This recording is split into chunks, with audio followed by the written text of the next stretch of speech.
From inside the Banner offices along the Inner Harbor, it is the Banner Baseball Live Chat. Paul Mancano and Andy Kostka in 2024.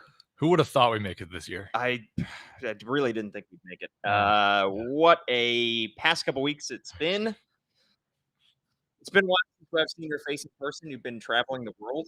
Yeah, been a little bit everywhere. Europe, Alaska, Nashville. Wow. Yeah, Seattle. The final place in there, Nashville, the most important place. Yeah, that was actually work. The other ones were pure fun. Yeah. We got a lot to talk about. We do. The Orioles have time left. There are still a month and a half left before the start of spring training, but they have quite a lot to do in that short amount of time. Yeah. They got to get a starting pitcher. They got to probably add to their bullpen depth.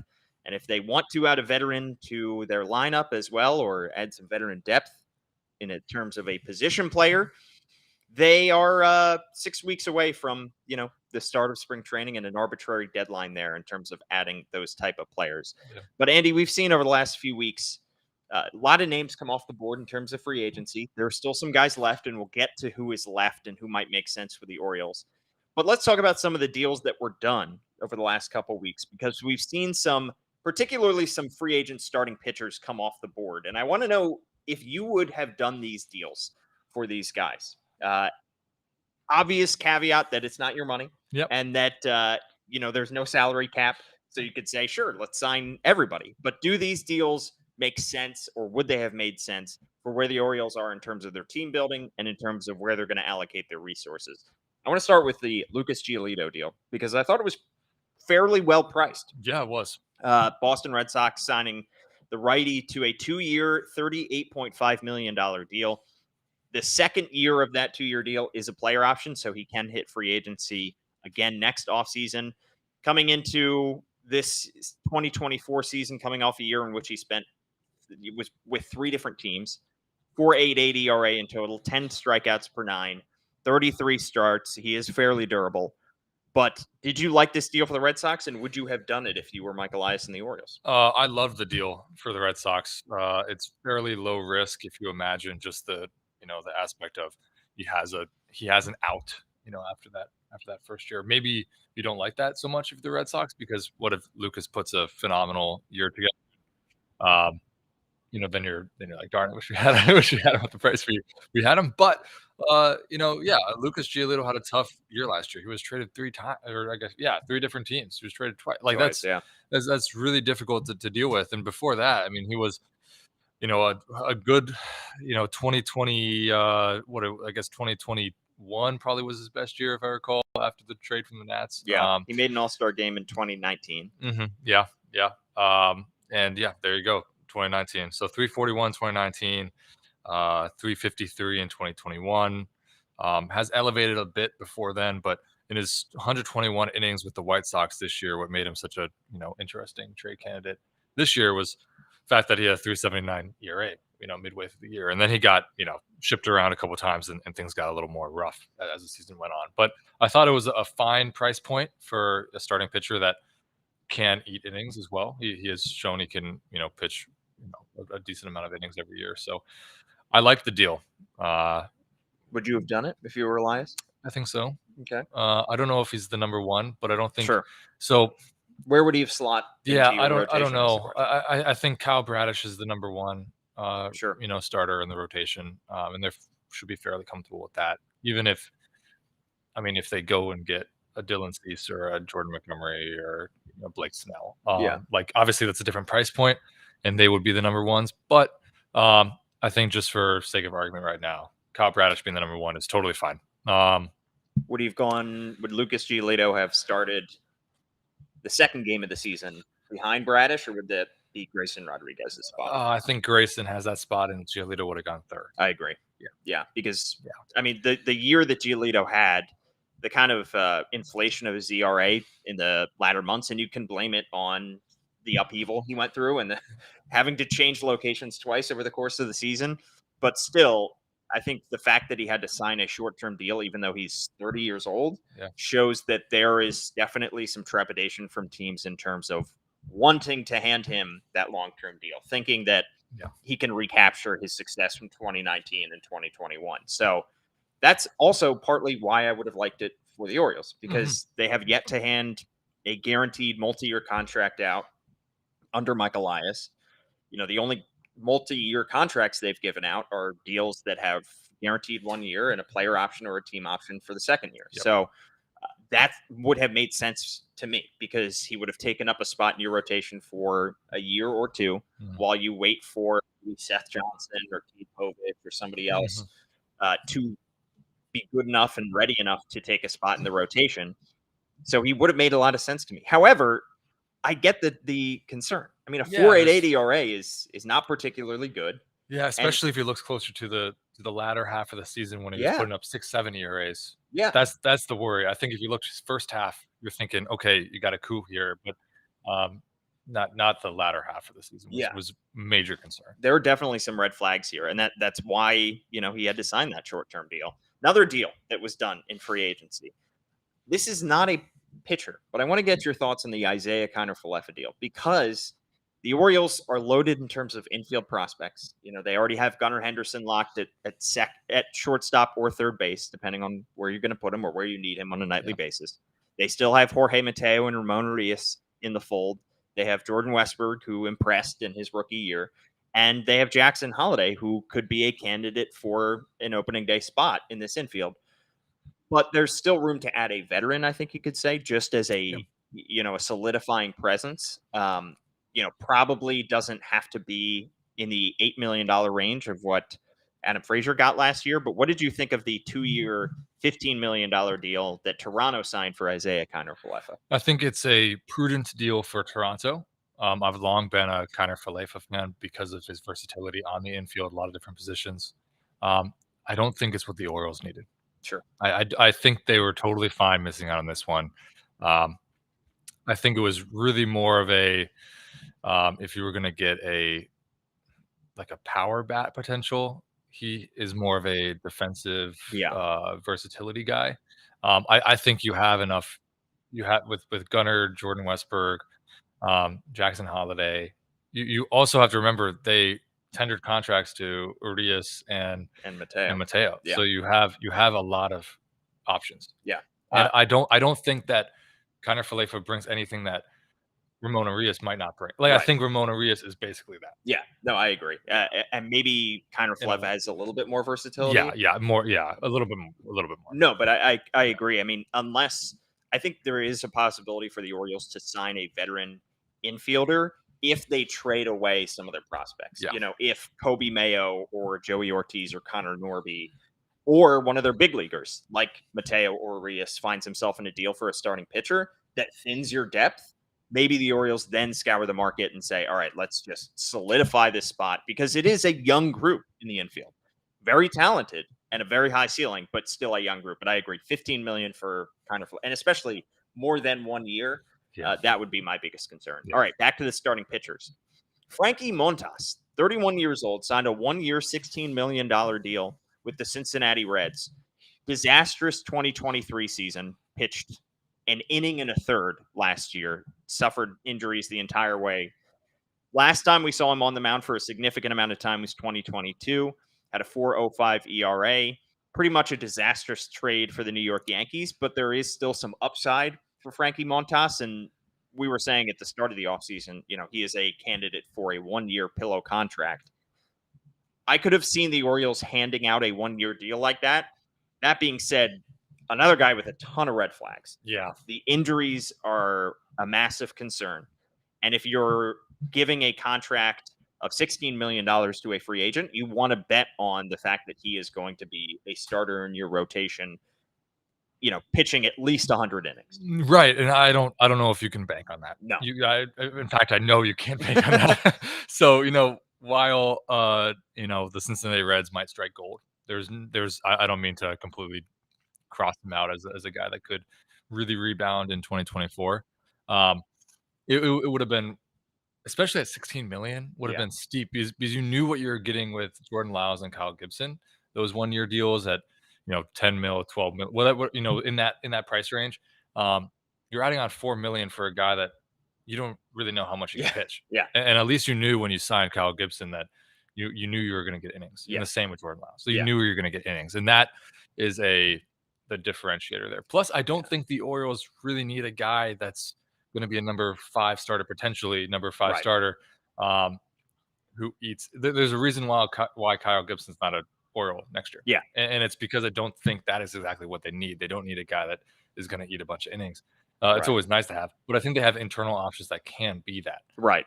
Be it Dean Kramer, Tyler Wells. Well, Tyler Wells might not have the eat inning persona because of his injury history, but you have guys in house that are Yeah. that can be back end rotation. Yeah, there's no guarantee he would have been an improvement over, Yeah. like you said, Tyler Wells or Dean Kramer or any of those guys, and maybe any of those guys in AAA Yeah. that could be fighting for Exactly. spots. Especially you come to midseason and Frankie Montas is pitching to a 450, 475. Then you're talking about, all right, we have to bump this guy that we handed a $16 million contract to out of the rotation.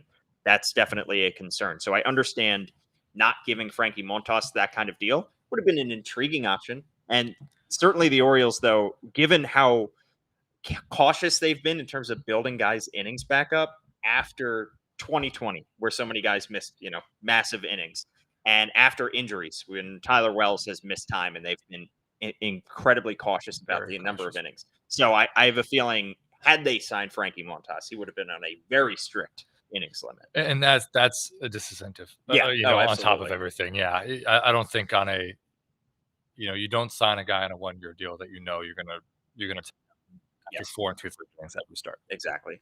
So other deals that were done. Michael Wacha, this one happened a while ago, but 2 years, $32 million to the Kansas City Royals for the 33-year-old righty. The second year of that contract is a player option.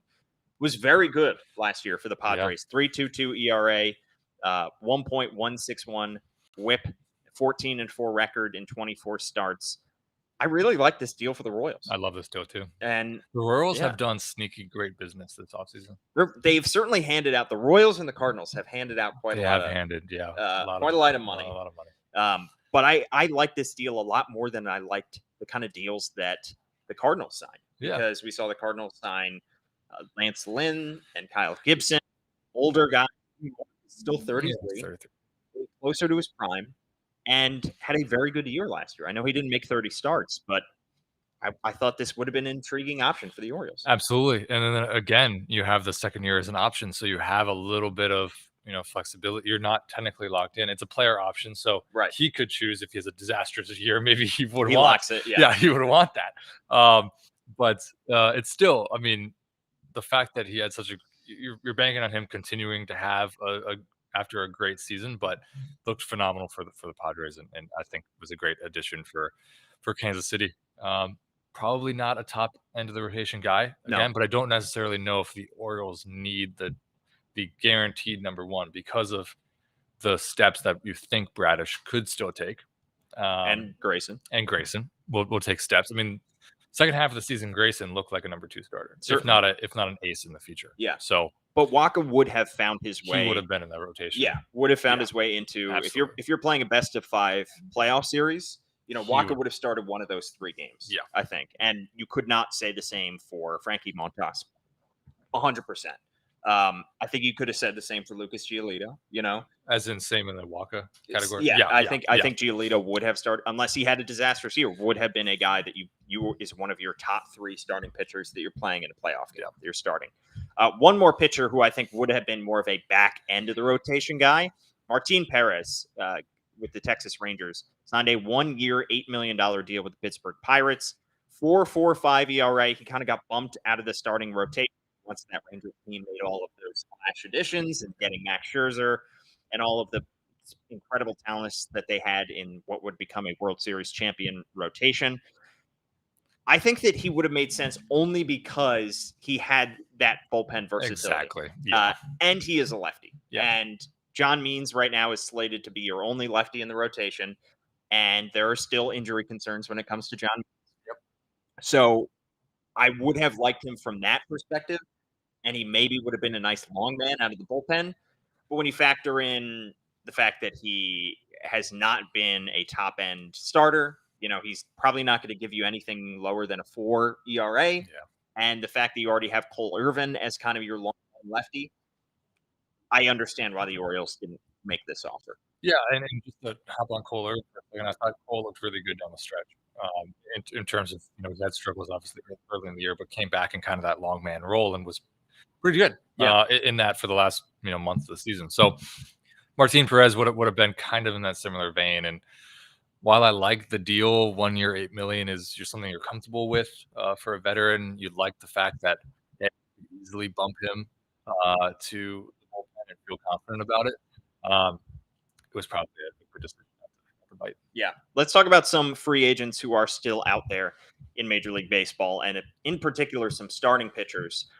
The top two guys left, I think, at the top of anybody's board Yeah. would be Jordan Montgomery and Blake Snell. Yeah. Both of these guys, I tend to think, are going to be out of the Orioles' price range.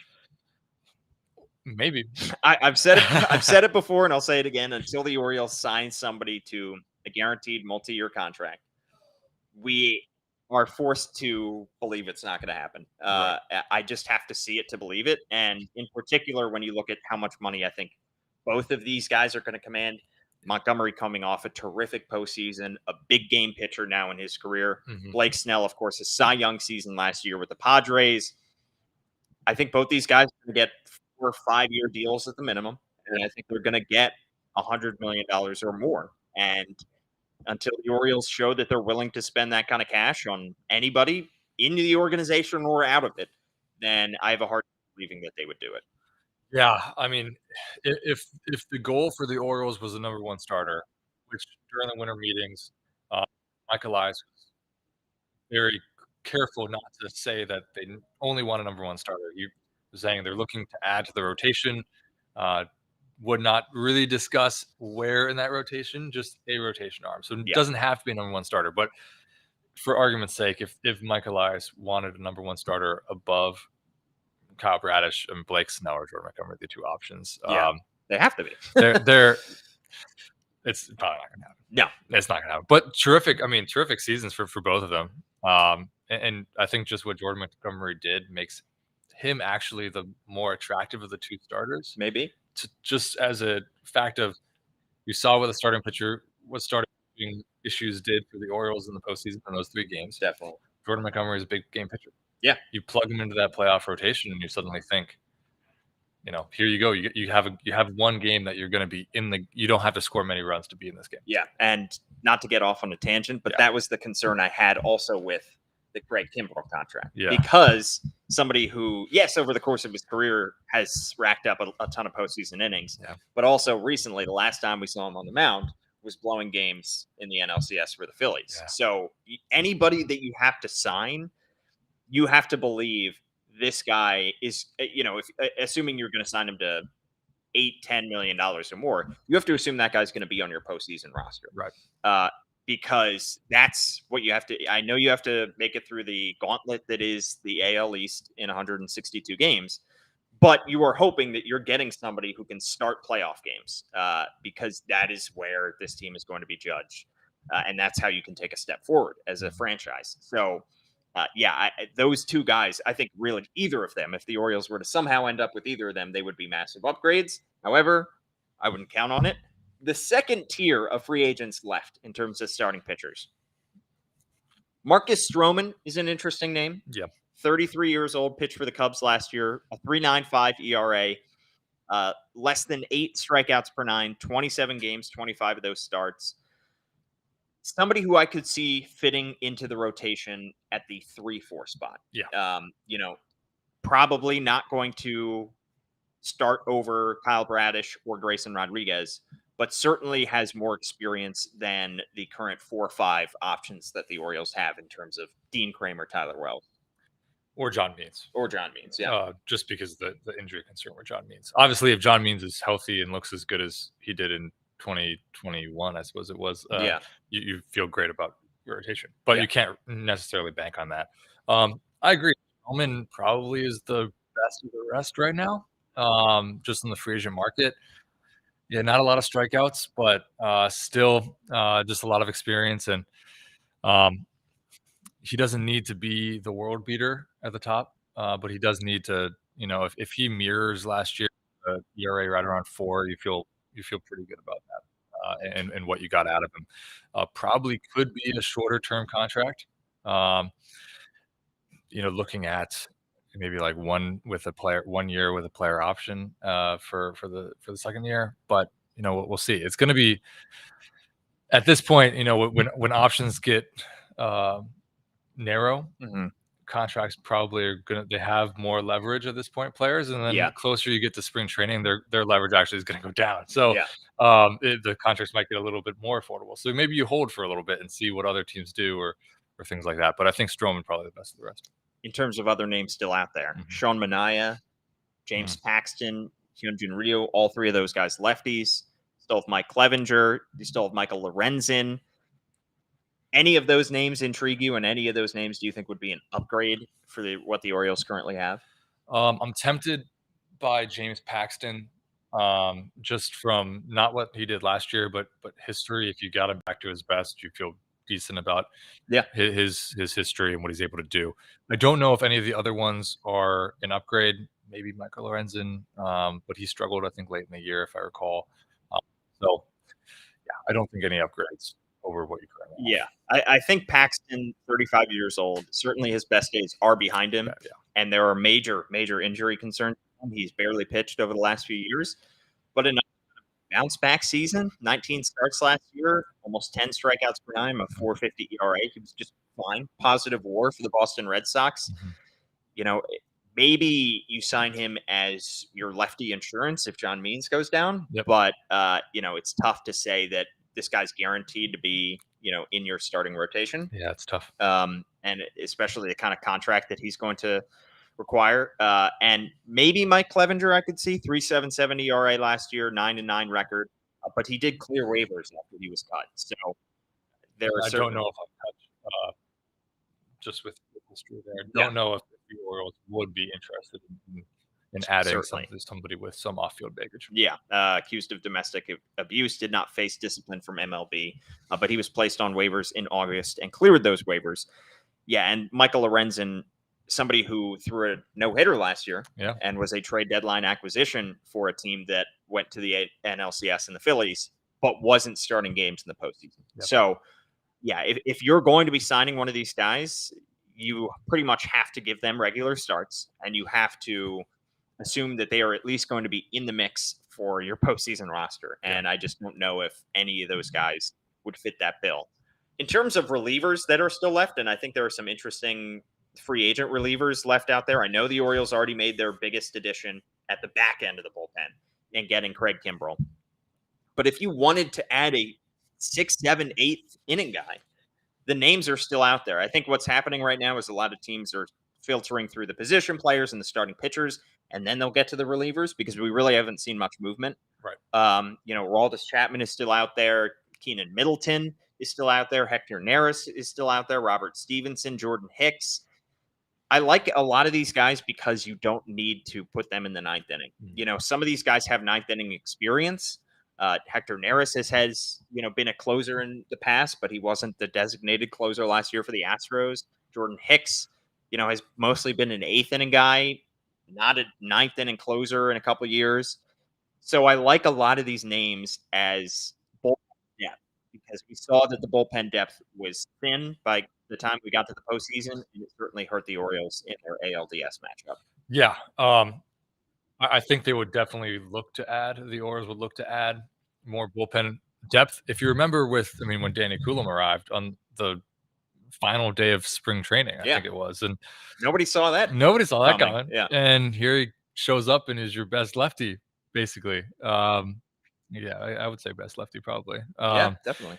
He was terrific. So it doesn't necessarily need to be a free agent signing. Sure. It could be a waiver claim. You see something that you like and you hit on one. And that's kind of what it takes is you hit on one. You can add a couple waiver claims and you test them out here and there, and then if one works, it's great. And you look like a genius on a pretty low level contract. So Jordan Hicks obviously is, he's only 27.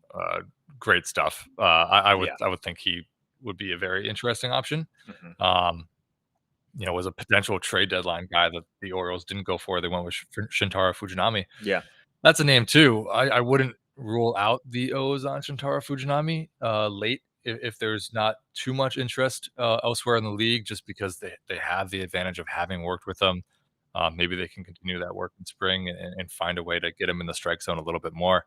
Because when Fujinami strike zone, his stuff is really good. Yeah. So that's a big risk. And that's something you want to. You don't want to like pin the seventh inning on Fujinami and say, "This is our game plan every game." Brandon Hyde, give the ball to him. Yeah. But if it works, it's a great deal. Yeah. And you would probably do it for fairly inexpensive, just based on what he did last year. And I think I'd be fine with the return of Fujinami if it is on a lower end deal. Yeah. If it's a major league minimum, if it's $1 million. But I think the Orioles could also benefit from Fujinami and somebody else. Add as much, and we've seen them do that. They take as many bites out of the apple as possible. Not all of the deals work out, but if they make 5 waiver claims and 2 of them work out, if they make 3 trades for cash considerations and 1 of those works out, then that's fine. So if the Orioles were to bring back Shintaro Fujinami, I think I'd be okay with it, assuming there is another deal coming. And it doesn't have to come, like he said, in free agency. It doesn't have to come from one of these high price guys, but they definitely need a little bit more right now than what they have, than what they certainly ended the season with. Yeah, because you never know when an injury is going to occur. Yeah, you did not expect Felix Bautista to require Tommy John surgery. Yeah. And that is, you can never have too much pitching. Yeah, as the Texas Rangers showed. Right. Yeah, you need 9 guys for an 8-man bullpen, essentially, because you need to have somebody waiting in the minors. And we saw what happened to the Orioles when they did not bolster that bullpen enough at the deadline, and it came back to hurt them. Yep. In terms of trade possibilities, I think it's it's the starting pitcher market in terms of trade possibilities that should be the most intriguing to the Orioles. Yeah. And this is another instance where I think we're waiting to see the free agent starters go off the board. Correct. Before these teams start to settle and say, okay, we missed out on Blake Snell and Jordan Montgomery. Let's go swing a deal for somebody. Yep. The biggest name that was already taken off the board was Tyler Glasnow, and he required an extension from the Dodgers. I think there were myriad reasons the Orioles did not do that deal, and it starts with injuries. Yep. The amount of money and prospects that it would have taken to get him and extend him is pretty mind-boggling for somebody who has struggled as much with injuries. Yep. But a team like the Dodgers can afford to do that. The Orioles could not afford to take that kind of swing. They cannot have a miss on a contract this big. Yeah, we saw what it did to what the Chris Davis contract did to their finances for years. So guys that are still out there, Dylan Cease is the name that keeps getting connected to the Orioles. And the White Sox have this 28-year-old under control for 2 years. Yeah. He was excellent in 2022, not so good in 2023.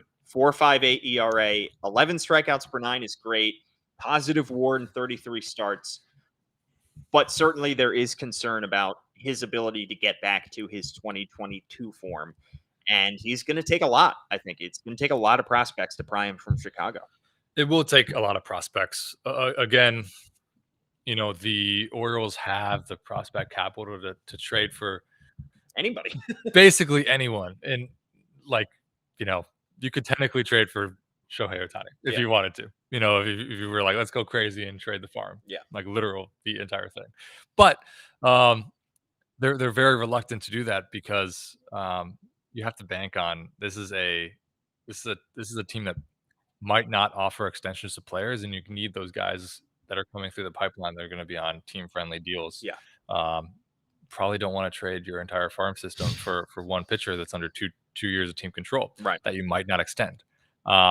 So obviously Dylan Cease would probably be a number 1. You think? Maybe number 2 behind maybe Bradish. Yeah. Certainly in that mix. At his best, he's obviously the number 1. Yeah. But last year was a little bit of a struggle for him, consistency-wise. And still, I mean, that's a lot of innings he put up last year, 177. So still, was on the mound a lot. Yeah. So in that respect, promising. But I'd say if he's your number 3, if you're starting him in game 3 of the ALDS, you feel very good about that. You do. Yeah. I think Dylan Cease would probably slot into the top 3 of your rotation fairly easily. Yeah.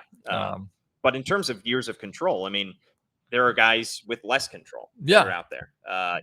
Shane Bieber is entering the final year of his contract. Better numbers last year than Dylan Cease, 3.80 ERA, but fewer innings, 128 innings last year and 21 starts. Corbin Burns entering the final year of his contract. How much would the Orioles be willing to, pay up for these guys? Well, If Corbin Burns injured as well true, for most of 2024. yeah, So that would be a huge risk.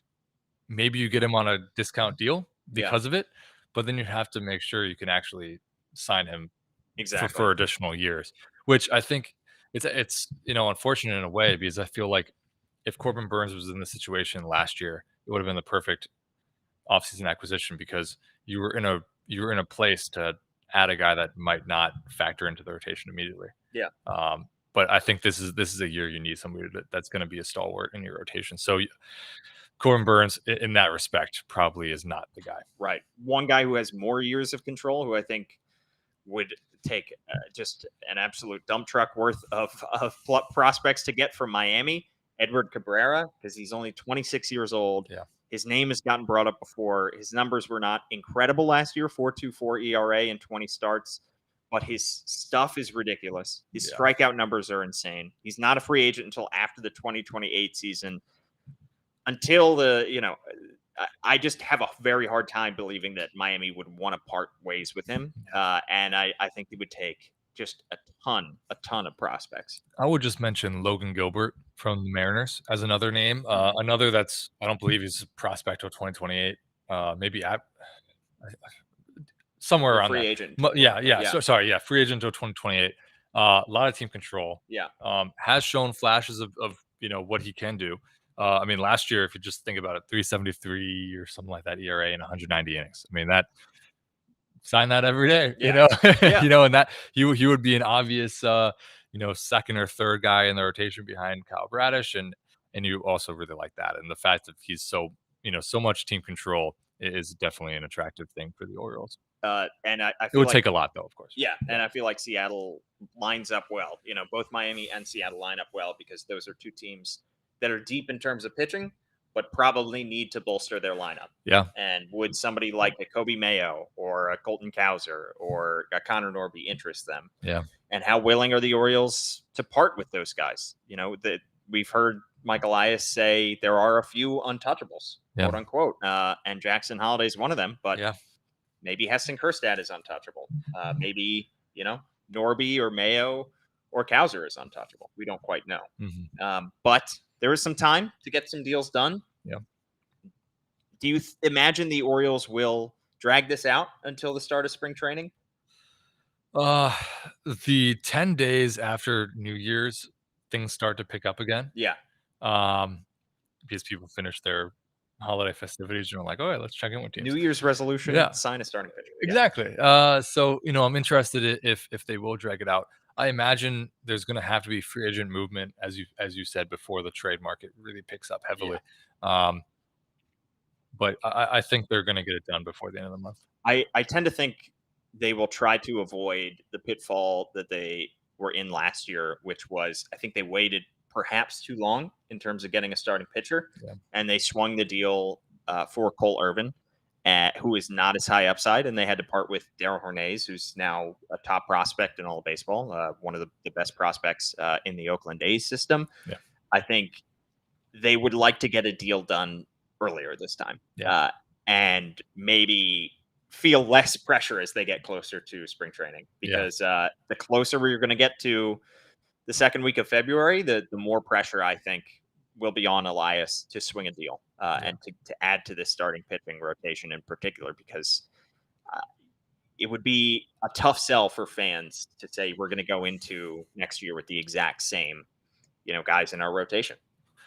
Yeah, I think it would be a tough sell, but at the same time, I remember I asked, Mike Elias at the winter meetings in Nashville, you know, this was before they signed Craig Kimbrell, so you have Mhm. to they added Craig Kimbrell to this, but I asked him if this is the same team you had, to end the year that you have going into 2024, how comfortable are you with that? He said he's very comfortable. He believes in the group they have.